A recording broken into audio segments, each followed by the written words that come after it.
afternoon. I'm Victoria Marshall with the latest news from the Washington Watch news desk. The Trump campaign is on the offense against Vice President Kamala Harris and her relatively unknown running mate, Minnesota Governor Tim Walz. President Joe Biden's withdrawal from the race in late July only gives Trump and his team 3 months to update their strategy and define his new opponent. Here's Trump's reaction to Walz as VP. If you look at his record with no walls, no security, let everybody in, he's worse than they are. You know, nobody knew how radical left she was, but he's a smarter version of her, if you want to know the truth. He's probably about the same as Bernie Sanders. He's probably more so than Bernie Sanders. She is more so than Bernie Sanders. That's got to be your guide, Bernie Sanders, and that's not a great guide. But there's never been a ticket like this. This is a ticket that would want this country to go communist immediately, if not sooner. We want no security. We want no anything. He's very heavy into transgender. Anything transgender he thinks is great. And he's not where the country is on anything.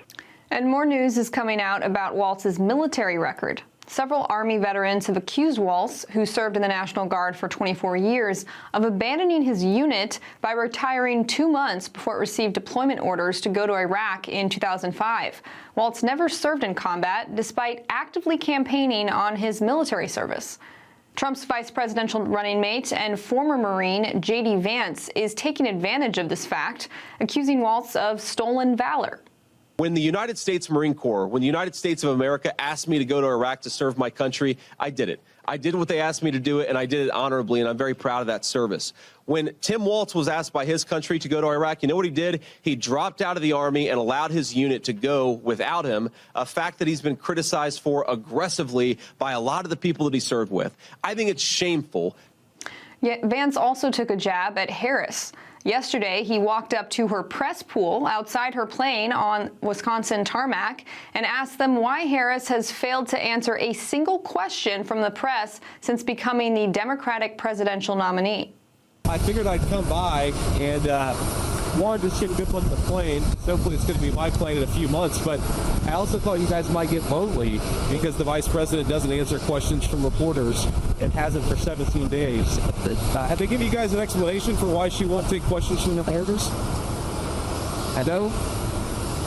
Nobody? Okay, great. Well, I hope that she strengthens your mind because it'd be good for the American people, and I think it'd be good for you all if she actually ran a real campaign instead of one from the basement. We can celebrate her. So have a good one, guys. See ya. Harris is also facing some criticism from her own party's hard left. During a campaign rally yesterday in Detroit, anti-Israel protesters heckled the vice president.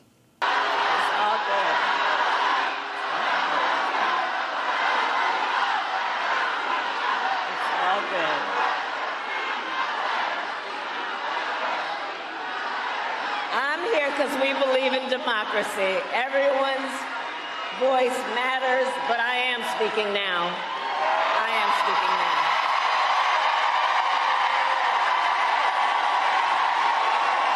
now. The protesters were reportedly shouting, "Kamala, Kamala, you can't hide. We won't vote for genocide," referring to the Biden-Harris administration's support for Israel.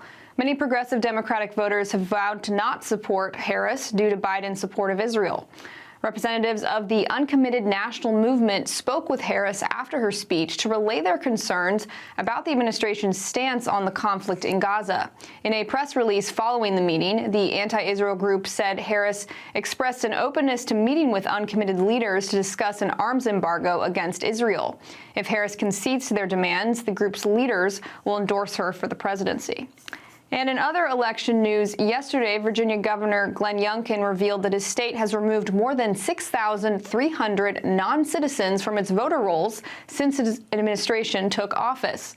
This is due to an executive order that Youngkin signed directing state agencies to undertake election security efforts ahead of the November election.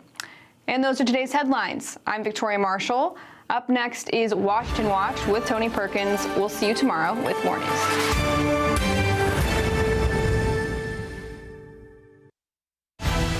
from the heart of our nation's capital in Washington, D.C., bringing compelling interviews, insightful analysis, taking you beyond the headlines and sound bites into conversations with our nation's leaders and newsmakers, all from a biblical worldview.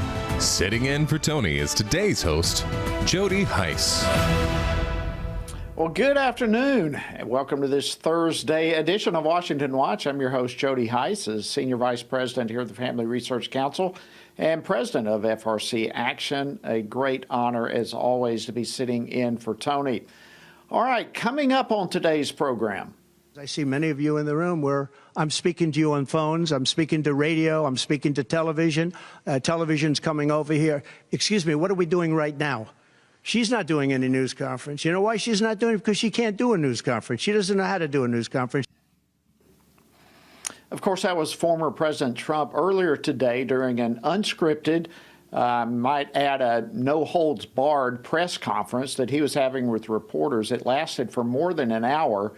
Meanwhile, and yes, we are counting, it's been 18 days since Kamala Harris became the Democratic nominee for president, and she has yet to offer herself for an extended interaction with the press. So what can we draw from all of this? I'll be joined here in just a couple of minutes with Congressman Glenn Grothman to discuss this. And with Harris avoiding questions from the press, the American public is being kept in the dark about someone who is seeking the highest office in the land. But the people and the press, for that matter, deserve answers. And we'll provide some later on when I'm joined with FRC's Meg Kilgannon, who will be shedding some light on what Harris's real vision for America looks like. And while legacy media continues its honeymoon with Kamala Harris, in spite of the fact that they're getting very little out of her, they're also covering her running mate, Minnesota Governor Tim Walz, who frankly continues to find himself in tremendous criticism over his record, including the latest controversy over claims he made about his military service. I'll take my kick in the butt for the NRA. I spent 25 years in the Army, and I hunt. And I gave the money back, and I'll tell you what I have been doing. I've been voting for common sense legislation that protects the Second Amendment, but we can do background checks. We can do CDC research. We can make sure we don't have reciprocal carry among states, and we can make sure that those weapons of war that I carried in war is the only place where those weapons are at. All right. Well, that was Walz back in 2018. But the thing is, Walz never carried weapons in war. The truth is, he was never in war. We'll be unpacking all of this later in the program with Congressman Keith Self, who, by the way, did serve our country for 25 years and who was, in fact, deployed to Grenada, to Bosnia, to Afghanistan, and to Iraq. He'll join us to talk about the governor's record a little bit later. And for our election integrity segment today, I'll be joined by FRC Action's Ken Blackwell. He is the former Secretary of State for the great state of Ohio. And we'll be taking a look at what Ohio has been doing in the election integrity front, as well as Virginia, where an executive order was signed by the governor there yesterday to clean up the voter rolls. So we've got a lot, as always, a lot coming your way, a lot to unpack today in the program. If you happen to miss any portion of today's program, you can catch up by going to the website tonyperkins.com, where you can not only find this edition of Washington Watch, but also past editions as well. And you can also, of course, find tons of resources there. So bookmark that webpage, tonyperkins.com. And don't forget, I've been mentioning several times this week, but the team at iVoter Guide is hard at work to finalize the iVoter Guide for national, state, and many local elections. And I know many of you not only want this personally, but you want to be able to share it with your friends and neighbors and so forth, so they can know what to expect, so they can be educated as we're coming into this. To get more information about the iVoter Guide and to get it when it is available, you can text the word GUIDE, G-U-I-D-E. Text the word GUIDE to 67742, and we'll keep you posted as to when it is available. All right, let's jump into today's program. Earlier this afternoon, former President Trump held a press conference, and he fielded questions from reporters So that's something that we've already been talking about, is something that Vice President Kamala Harris has not done since she replaced President Biden as the Democratic nominee for U.S. president. So what can we draw from all of this? What can we draw from the fact that we see Trump out there answering questions, but we're not seeing Kamala Harris? Well, joining me now to discuss this and more is Congressman Glenn Grothman. He serves on 3 different House committees, one of which is the Oversight Committee, which, by the way, he and I sat side by side on the Oversight Committee for a long, long time. He represents the 6th Congressional District of Wisconsin. Congressman Grothman, welcome back to Washington Watch. Always great to see you, my friend. I'm so fortunate to be interviewed by Jody Heiss. Hey, listen, that goes the opposite direction. All right, Congressman, let's start with this. Former President Trump, he covered a lot of ground today with reporters at his press conference. Isn't that the way it's supposed to be with any candidate who's seeking the highest office in the land, that they go before the media and inform the people of who they are and what they believe? Shouldn't we be seeing this from Kamala Harris?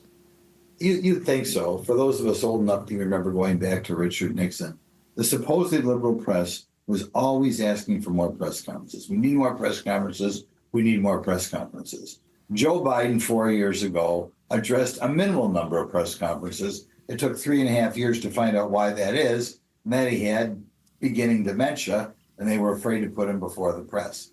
Okay, so now we're in the same situation here with Kamala, and one more time the press, which is usually leading the charge, we need press conferences, we're going to judge the president by how many press conferences they have, is relatively mute on the fact that Kamala Harris doesn't want to meet with the press. Now, there are a variety of theories for that. Maybe she's a very poll-driven person without any concrete opinion on issues, and she's yet to decide where she stands on the issues. Maybe her handlers are afraid of what she'll do if she's unleashed. But for whatever reason, she is not going out and taking interviews. And the press that normally would crucify a candidate for saying, I'm not having press conferences, doesn't deal with the issue. Yeah, well, frankly, they did the same thing with President Biden while he was asleep or whatever he was doing in the basement of his home during so much of the time. And we're seeing a repeat of it. But this is getting a bit ridiculous 18 days now after a historic change of events from President Biden to her as the Democratic nominee. It's head scratching, to say the least. Let me ask you this. The press conference that President Trump had today, were there any takeaways that you took from that? Anything that the American public should take away from that press conference? Well, just one more time, emphasizing the huge difference on issues between the two of them. You're never going to have, that I can think in my time, even last time where you had Trump against Biden, you're never going to have an election in which the difference between the two candidates is more stark.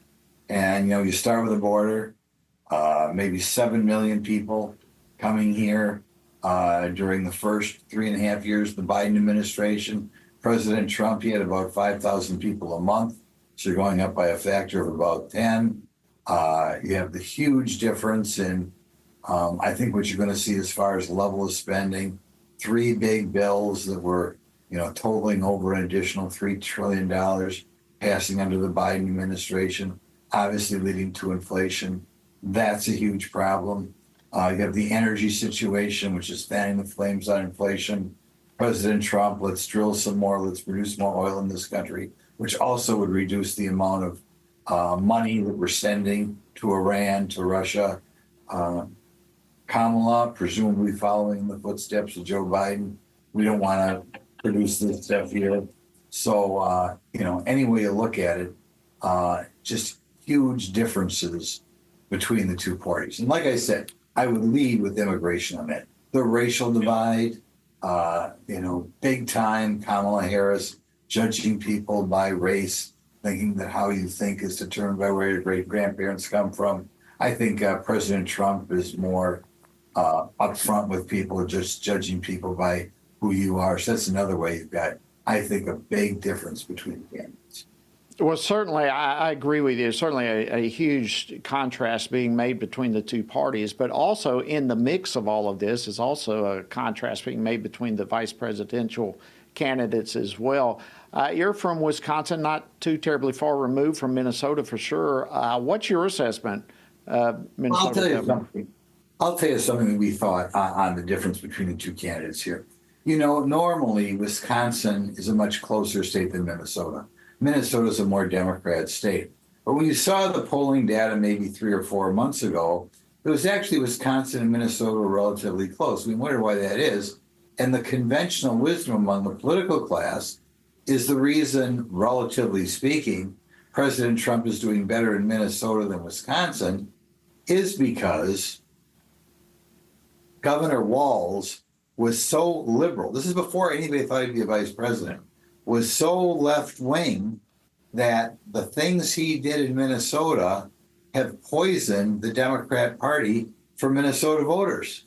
So if you would ask me, what do I think about the governor of Minnesota a month ago, I would have said, well, he's hurting the whole Democrat Party in Minnesota because he's so wacky, so out there on the issues, some of which you've covered. I never would have dreamed 2 months ago this guy who we believe is hurting the Democrat brand in Minnesota is going to be named the vice president of the United States.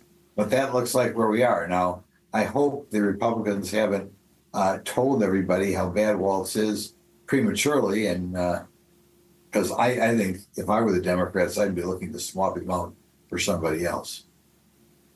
That's an interesting thought. That would be yet another historic event if that were to take place. But the pressure that's coming on, and the more and more that's being revealed about him, I wouldn't put that out of the equation at all. All right, listen, our time is beginning to run out. I wanted to get to something else. Of course, House Republicans have, or everyone's in recess right now, but House Republicans have been very active sounding the alarm on the southern border. The Judiciary Committee released a couple of reports on this. Of course, the committee that you serve on, likewise, Oversight Committee, is doing some tremendous work on the border and demanding some answers. The documents, the communications from the Customs and Border Protection, what are you hoping is going to come from all of this?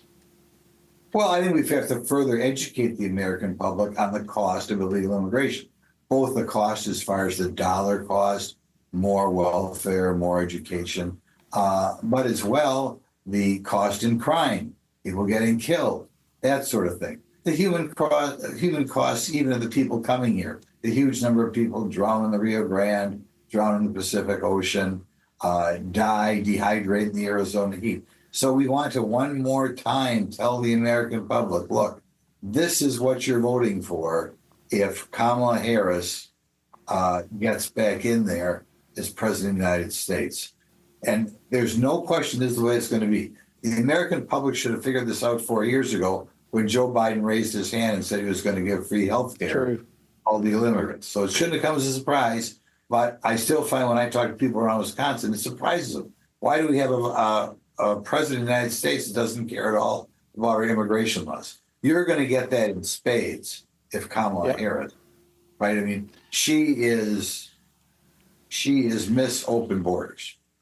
Thank you, Congressman Glenn Grothman. Great to see you again. Thank you for joining us on Washington Watch. Always an honor. Thank you very much. Friends, after the break, we're going to look further into this most recent controversy over Tim Walz's National Guard service and the issue of stolen valor. So don't go anywhere. We've got much, much more coming your way on Washington Watch straight ahead.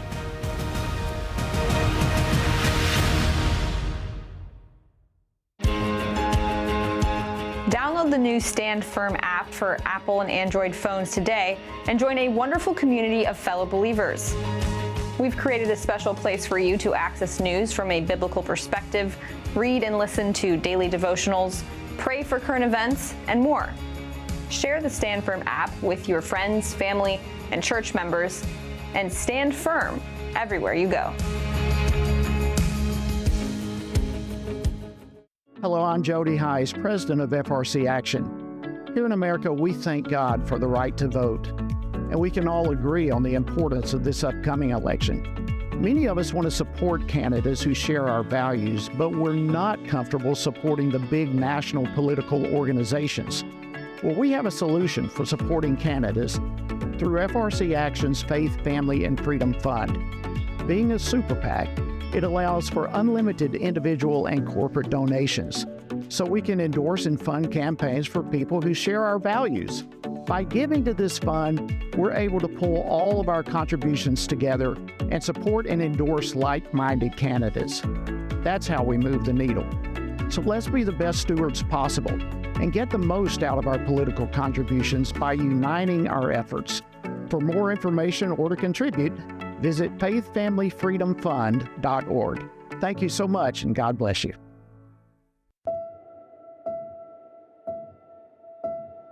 All of us are born with the desire to find truth and meaning. Where did I come from? What happens when I die?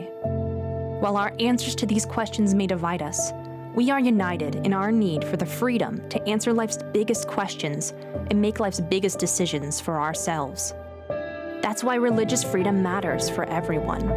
Religious freedom matters because the powerful have long wanted to control those who are less powerful. Religious freedom matters because the freedom of those who are different is often threatened by those who believe different is dangerous. At the Center for Religious Liberty at Family Research Council, we promote religious freedom for everyone because the only alternative is religious freedom for no one. We encourage Americans and the American government to engage and advocate for the persecuted, and they do. We work every day to bring good news to the afflicted, to proclaim liberty to captives and freedom to prisoners. We do it because that's what Jesus does. We work to give freedom to others because we ourselves have been set free.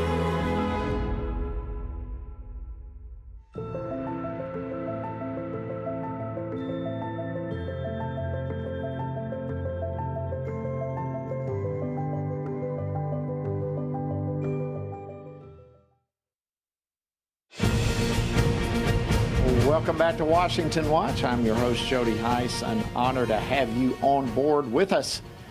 All right, yesterday, during a campaign stop in Detroit, Republican vice presidential candidate J.D. Vance fielded questions from reporters for, goodness, almost 40 minutes. And during that time, Vance, who is himself an Iraq War veteran, but he seized the opportunity to target the military record of Kamala Harris's running mate, Minnesota Governor Tim Walz. And Vance, during his remarks, reminded voters about Walz's deployments and his suspiciously timed retirement from the National Guard ahead of his unit's deployment to Iraq. And breaking just earlier today, the Harris-Walz campaign tacitly acknowledged Walz's aggrandizement of all of his military service by quietly editing his biography. Interesting how that works. So what can we make of all of this? Well, with me to discuss this is Congressman Keith Self, who himself, by the way, served our country for some 25 years before retiring with the rank of lieutenant colonel. And as I mentioned in the opening of the program, he was deployed to Grenada, to Bosnia, to Afghanistan, and Iraq. So today we are honored to have him. By the way, he's a member of the Committee on Veterans Affairs as well as Foreign Affairs, and he represents the 3rd Congressional District of Texas. Congressman Self, always an honor to have you on the program. Welcome back. Good to see you, Jody. Thank you. Well, thank you so much. All right, so what do you make of the governor's apparent years-long mischaracterization of his own military service? I mean, this is not new. He's been doing this for quite some time. We see a lot of people do that, Jody, and because of that, I'm very careful. And I want to correct one thing you said. I was in the Gulf in Qatar for Iraq. I was not in Qatar. In Iraq. I was in Qatar with the Central Command headquarters. So I'm very careful, and he should have been as well if he's going to be a member of the House of Representatives and the governor of a state. This is something you do not want to get wrong, your military history, because it's important to Americans that we want to honor our veterans. We want to give them honor where honor is due. But at the same time, we do not want people to elevate, to aggrandize, as you said, their military history. That's a serious matter to the American people. Well, it is, and I want to just say thank you for correcting my error on that and not having it exactly right either. But now with Walz, we see the campaign, I think, at least in very sloppy fashion, trying to make an effort to correct the record earlier today. How do you take that? Well, he got busted. I mean, there are a lot of veterans out there that know him. I've called him out for wearing a hat with the Special Forces insignia on it because I earned my Special Forces insignia. He did not. I understand it was a gift from the first Special Forces group, but he was wearing it in other events, which indicates that he wanted people to think that he was a Special Forces Green Beret. He is not. So he continues to just be a fraud when it comes to his qualifications. I mean, not only his deployment, but the rank, the two that people are questioning. There are too many veterans out there, Jody, to let him get away with that as a public figure as he is. Yeah, I think that is an excellent point. Let's just go a little bit. You are kind of like the epitome of what someone thinks of as someone who has served our country. I mean, your record speaks for itself. You didn't shy away. You answered the call of duty when called upon. But it's different with Governor Walz. I mean, even while he's advocating for gun control, he mentioned about the gun that he carried in war, but he never was deployed to any kind of war zone. I mean, how serious is that, not only to America, but to veterans? What do you make of that and the fact that the legacy media certainly seems to be trying to cover for him? Well, the legacy media will cover for him as much as they can. That's why we need to these veterans that are doing their job in calling this out, calling attention to the fact that he is lying. And as I've said before, it is very important to the American people because the military should hold itself to a higher standard because we go in harm's way, 1% today go in harm's way, actually go in harm's way for the other 99% of the citizens. We should hold our veterans, our young men and women who go in harm's way to a high regard. But at the same time, that means that the people who have not done it and say they have should be held to great shame. Absolutely. Absolutely. In your opinion, is this a case of stolen valor? Well, stolen valor, I've actually gone back and looked at the actual law. It applies to individual medals and about 4 or 5 actual combat ribbons of different designations. So in this, it is the idea of stolen valor, but I don't think it fits under exactly the law that is known as stolen valor. But the idea, absolutely. If it looks like a duck, it quacks like a duck, it walks like a duck, it's a duck. Wow. Well, quack, quack on what's happening here for sure. Well, listen, in addition, there are so many things. It seems like every day there's more news coming out. In addition to his inflated military resume, what are some other issues that concern you regarding Governor Walz? Oh, my gosh. The only authentic thing about Tim Walz is his communist beliefs. That's the only thing that I can tell is actually authentic about the guy. Because when I have a list here, because I can't remember them, all of them, an April 23 law allowing the state to take your child if your child is confused about his gender or her gender and wants to be castrated or mutilated, the state can take the children away from you. How about stocking tampons in the boys' bathroom, supports abortion up to the moment of birth? Incredible. Sanctuary cities, free health care for illegals, driver's license for illegals, free college for illegals. He wants to give them ladders to scale the wall, shut down the schools during COVID, destroy businesses during COVID. Here's the big one, the Summer of Love in 2020. He actually supported the burning of cities, the destruction of cities. I mean, and the list goes on. Wow. There is too much to talk about, Jody. Well, I tell you, that list needs to get public, and it is. There's a lot of people talking about all these things, but having a concise list like that is extremely helpful. Congressman Keith Self of Texas, always an honor to have you on Washington Watch. Thank you for your service to our country in the past as well as in the future, in the present, and thank you for joining us today on Washington Watch. Thank you so much, Jody. All right, friends, after the break, Ken Blackwell will join me as we talk about election integrity. Don't go anywhere. We'll be back. Everything we do begins as an idea. Before there can be acts of courage, there must be the belief that some things are worth sacrificing for. Before there can be marriage, there is the idea that man should not be alone. Before there was freedom, there was the idea that individuals are created equal. It's true that all ideas have consequences, but we're less aware that all consequences are the fruit of ideas. Before there was murder, there was hate. Before there was a Holocaust, there was the belief by some people that other people are undesirable. Our beliefs determine our behavior, and our beliefs about life's biggest questions determine our worldview. Where did I come from? Who decides what is right and wrong? What happens when I die? Our answers to these questions explain why people see the world so differently. Debates about abortion are really disagreements about where life gets its value. Debates over sexuality and gender and marriage are really disagreements about whether the rules are made by us or for us. What we think of as political debates are often much more than that. They are disagreements about the purpose of our lives and the source of truth. As Christians, our goal must be to think biblically about everything.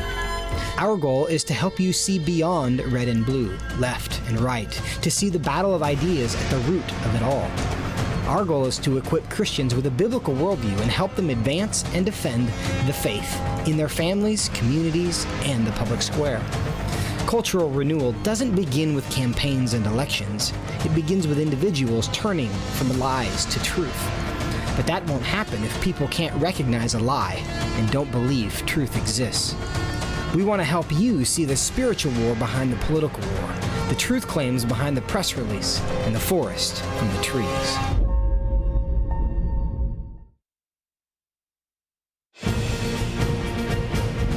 Well, good afternoon.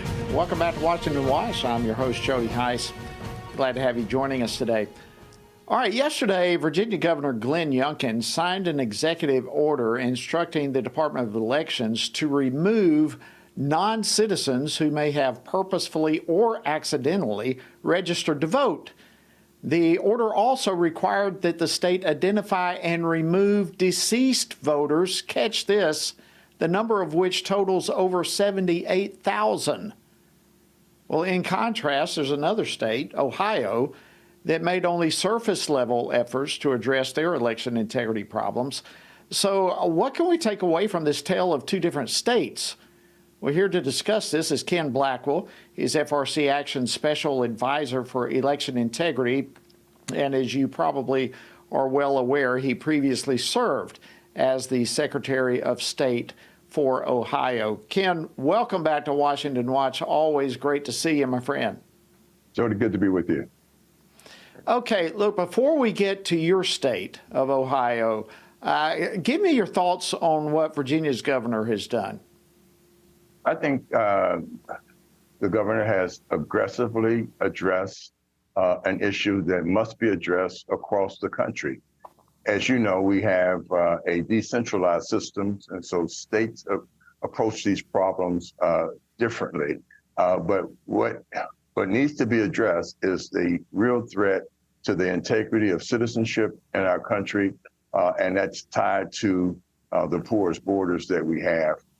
So our national sovereignty and the integrity of citizenship is really wrapped up in how various states, or all of our states, deal with these election integrity issues. Absolutely, and I think it was a bold step that Governor Youngkin did, that he took for Virginia. So let's switch over to Ohio by contrast. Explain to us what's happening there as it relates to this issue of election integrity. Well, I think, one, Ohio didn't have as a deeper hole that Virginia had. And the reason for that is that we've had two consecutive secretaries of state that have dealt with, one, non-citizen voting, have also dealt with keeping foreign money out of our elections, changing the composition of the electorate. And we've done it by making sure that we have all of the polls in Ohio covered with trained poll workers and observers. So it's a very transparent system. Jody, I'll just tell you, President Trump won Ohio by 8 points. I would imagine that he's going to win Ohio by 8 points again. This is not going to be down to a nail-biting contest like it will be in Virginia, because that will be a clawback effort by the Trump team. But when you start talking about Arizona, Nevada, Wisconsin, Pennsylvania, we're talking about results that will probably be within the margin of litigation. Again, Ohio, not to worry. All systems need to be stress tested, and we need early warning systems. And I think that those are in place in Ohio. But this is, I don't think Ohio is going to fall within the battleground states this time around, because it wasn't last time. And again, not to worry, because Ohio's governor, Secretary of State, and both chambers of the legislature have been dealing with this issue, and I think that things are under control. But I tell Frank LaRose all the time, we have to be willing to have folks kick the tires, and I think there's a citizen group that's kicked the tires, and now it's our obligation, and Frank's obligation, to show them that their worries are misplaced. Well, absolutely. Real quickly, our time is running out here. If you could, from a 30,000-foot perspective, just 1, 2, 3, what are the biggest concerns you have as it relates to election integrity nationally? What are the issues that need to be addressed? Poll coverage, making sure that it's a transparent system. We need to make sure in our 3,100 counties, as many, if not all of the polls are covered by bipartisan sets of eyes. The other thing is to make sure that we are aggressive in cleaning up the voter rolls. Now, the opportunity in Ohio the door closed yesterday, and that's the case in most states. But I feel confident that we have been paying attention to voter rolls and aggressively dealing with them, just as typified by what the governor did in Virginia yesterday.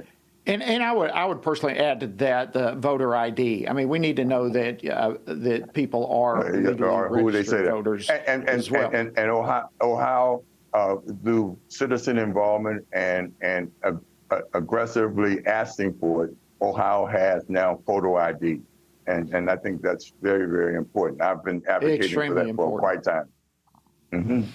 Okay, and now with what Governor Youngkin did yesterday in Virginia. Can other states, governors, secretaries of states do more between now and election time to secure election integrity? And has what Governor Youngkin done, is that a good model for others to take? Well, again, I think his risk orientation is a good risk orientation. And you just have to be willing to press the envelope, because what's at stake again, Jody, let me just say, the integrity of citizenship in our country and our national sovereignty.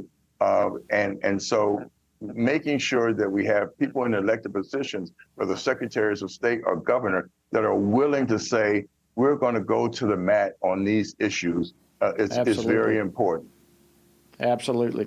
Thank you, Ken Blackwell, FRC's Special Advisor for Election Integrity for FRC Action. Thank you for joining us on Washington Watch. Let's get to the polls.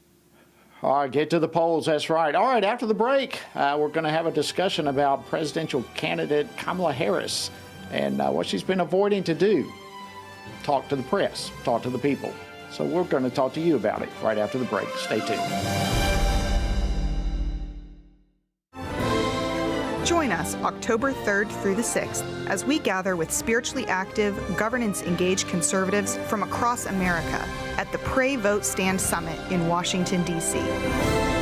We'll pray for our nation, engage in government and culture, and stand for biblical truth alongside Christian leaders, worldview experts, and government officials.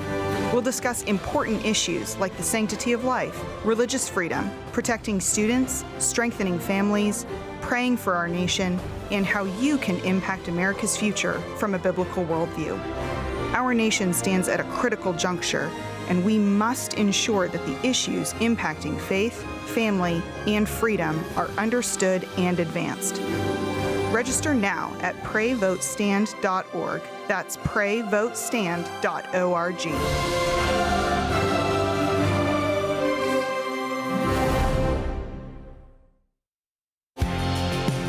Jesus said in John 15, "These things I've spoken to you, that my joy may remain in you, and that your joy may be full." In 2024, in these divided and uncertain times, how can this be possible? By abiding in Him through His Word. At Family Research Council, we want to help you do that, which is the reason for the Stand on the Word Bible reading plan. In just 10 to 15 minutes each day, you will have read the entire Bible in just 2 years. But more importantly, you will be abiding in Him daily. Find our Bible reading plan at frc.org/Bible. And join Tony Perkins each weekday for a 10-minute devotional inspired by the daily reading and designed to encourage you on this journey through the Bible. Listen on Apple Podcasts, Spotify, and YouTube. And remember, the grass withers and the flower fades, but the word of our God will stand forever. Research has found that there are 59 million American adults who are a lot like you. There are millions of people around the country who are born again, deeply committed to practicing their faith, and believe the Bible is the reliable Word of God. But that's not all. They're also engaged in our government. They're voters. They're more likely to be involved in their community, and they're making a difference in elections. The problem is that a lot of them feel alone too. We want to change that. FRC wants to connect these 59 million Americans to speak the truth together, no matter the cost. If you want to learn more about this group and what it means to be a spiritually active, governance-engaged conservative, or if you want to find out if you are one of these sage cons yourself, join us. Go to frc.org/SAGECON, SageCon, to learn more. That's SAGECON, SageCon, to learn more.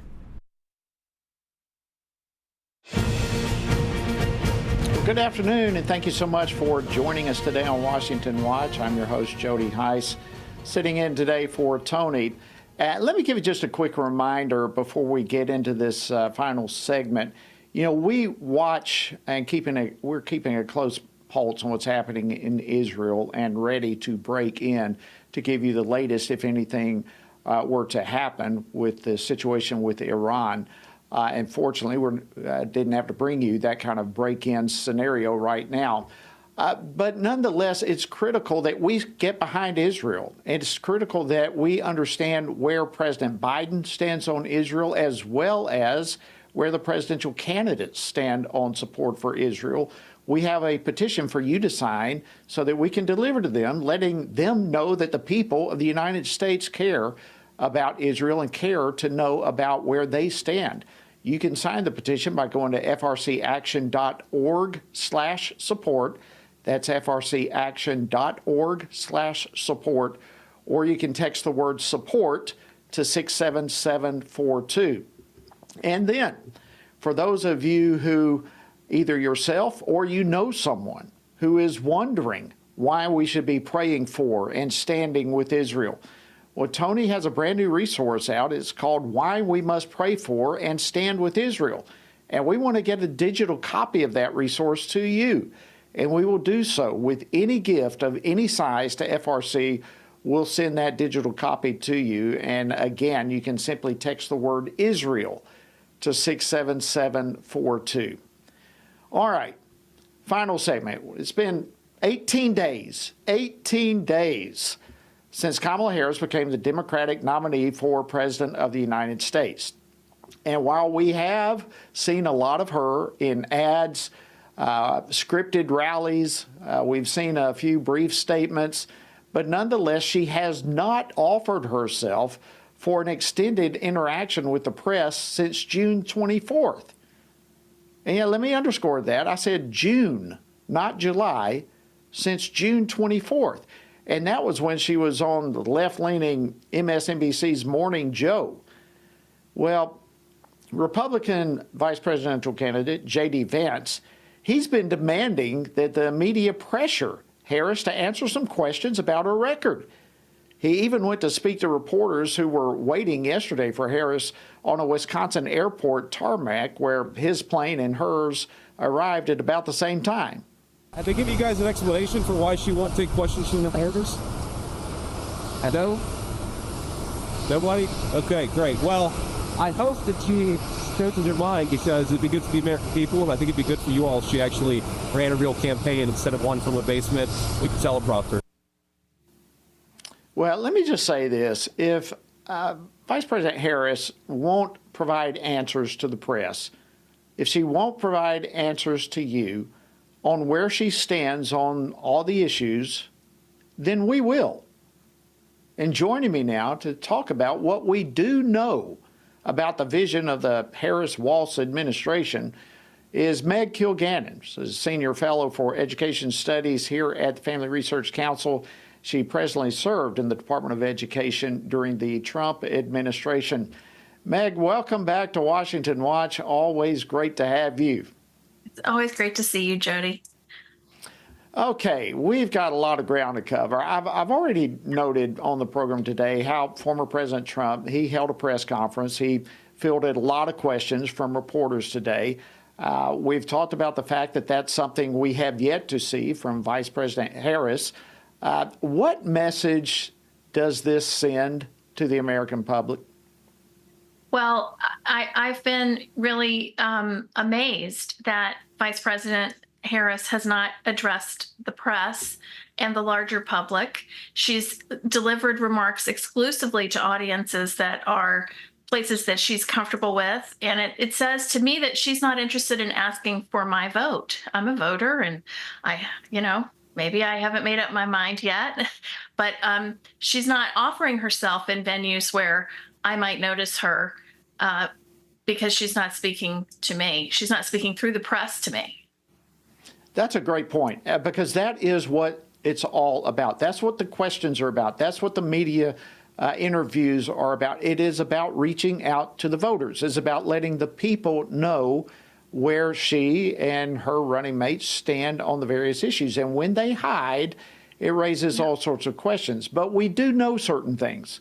So let's start off with your area of specialization, and that would be education. Okay, about a couple of weeks ago, in fact, you were on with me a couple of weeks ago, when just a couple of days after President Biden had dropped out of the presidential race, Vice President Harris delivered a keynote speech at the American Federation of Teachers Convention, and she repeated something that she has said all too often, that Republicans want to ban books. Let me play this clip for you. Book bans in this year of our Lord 2024. Tell them, President Harris. And on these last two issues, just think about it. So we want to ban assault weapons, and they want to ban books. Wow. Okay, please, Meg, unpack this for us. Well, I think that she should check the Supreme Court docket, because a decision just came down on a New Jersey case where New Jersey had an assault weapons ban, and I believe that was knocked down. So good luck with that one. She did admit that they want to ban guns. I mean, that's true. She's going to keep trying. Second Amendment issue. Let's not let the Supreme Court be the final say. The Biden administration is famous for getting knocked down by the Supreme Court and just doing exactly what they want to anyway. So, but no, she set up this false choice. I mean, the whole issue around book banning is so interesting to me because, of course, we don't want to ban books. We simply don't want pornographic material to be presented to school children as educational. And we certainly don't want it on offer in school libraries. This is not anything any reasonable person doesn't understand. And so the way that she wants to gloss over all of this is to just talk about the religious right wanting to ban books. Well, that's not exactly honest. Neither is it honest that they want to ban assault weapons, because they want to ban all of the guns. She's for mandatory gun, but give backs and buybacks and all of that kind of thing. So this is a non sequitur. Well, and it's interesting. We on the program yesterday, we talked about Oklahoma now using the Bible in books, and they, surprise, surprise, want to ban the Bible. Right. So they have banned the Bible. In fact, they've banned prayer in school. Right. They've removed a lot of things. Right. All right, going back to her address to the ATF convention, she also talked about the fight for freedom. Play for me, if you will, clip 6. Ours is a fight for the future, and ours is a fight for freedom. In this moment across our nation, we witness a full-on attack on hard-won, hard-fought freedoms.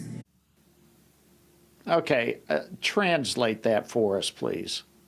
I think the most attacked freedom that is under under attack now in the America is religious liberty, and of course she does not mention that in her list of freedoms that she feels like are under attack. Right? She thinks that for some reason you're not going to be able to love who you want to love, or that you won't be able to say gay, or any number of these ridiculous tropes that the Democrats trot out in election years to activate certain segments of their base. And it's been quite something to watch her speeches. Her stump speech, and the speech that she gave at the ATF was her first riff on the stump speech that she then repeated at the announcement of Tim Walz as her vice presidential pick. She has some themes. The main theme is freedom, freedom on Democratic terms, right? Democratic Party terms. Freedom not of people to practice their faith and to live out their faith, but rather freedom to, abort your babies, a freedom to present sexualized material to children, freedom to give children transitional services, to castrate them, to sterilize them in these ridiculous so-called gender affirming care experiments on children. Those are the kinds of things that her administration has advocated for. And that's the kind of freedom that she imagines for the country. But that's not how she talks about it in her stump speech. Yeah, it sounds good to talk about freedom, but life, liberty, the pursuit of happiness, all of those things are freedoms that she restricts in what she and the Democratic Party really are trying to advance. She also, while she was announcing Governor Walz as her vice presidential pick, she mentioned that she wanted to lift up the middle class. Right. What does that mean? Right. Well, I think that the Republican Party's rebrand, so to speak, and aligned when they offered the president of the union a key spot to speak at the convention, and are open to more to messaging more on how difficult it is to make a living in this country and how hard people work so hard and they still can't make it because of the economy.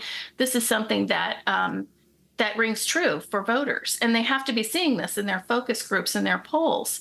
So for Vice President Harris to mention these things is her way of not taking responsibility for the bad economy as the vice president, but to make a promise about improving things when she is eventually, in her hope, elected president. So she gets to have her cake and eat it too. She doesn't have to take any responsibility for her role in destroying the economy, but she can have us all dream wonderful dreams about freedom and uplifting the middle class, as if there's going to be some sort of magical thing that happens when she's president and things will change. And we have to think it's magical because she has no policy at all on the website of the campaign. She's not taking questions from the press. As we said, she's making no specific policy recommendations about what she's going to do as president. She's painting with very broad strokes. Yeah, absolutely. And one of the things that kind of struck me, because I was in the middle of all of this, and I don't mean to be splitting hairs here, but it strikes me. All right, she tells people that the highest form of patriotism is to fight for your country. Now, you can take that a couple of ways.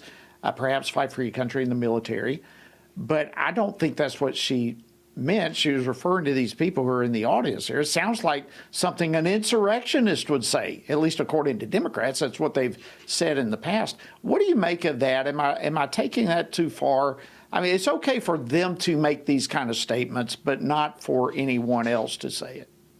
Well, Well, it's okay for them to hold race-segregated events to launch her campaign. You know, white dudes for Kamala and black women for Kamala. I mean, can you imagine if a Republican tried to have an event like that, how it would be cast by the media?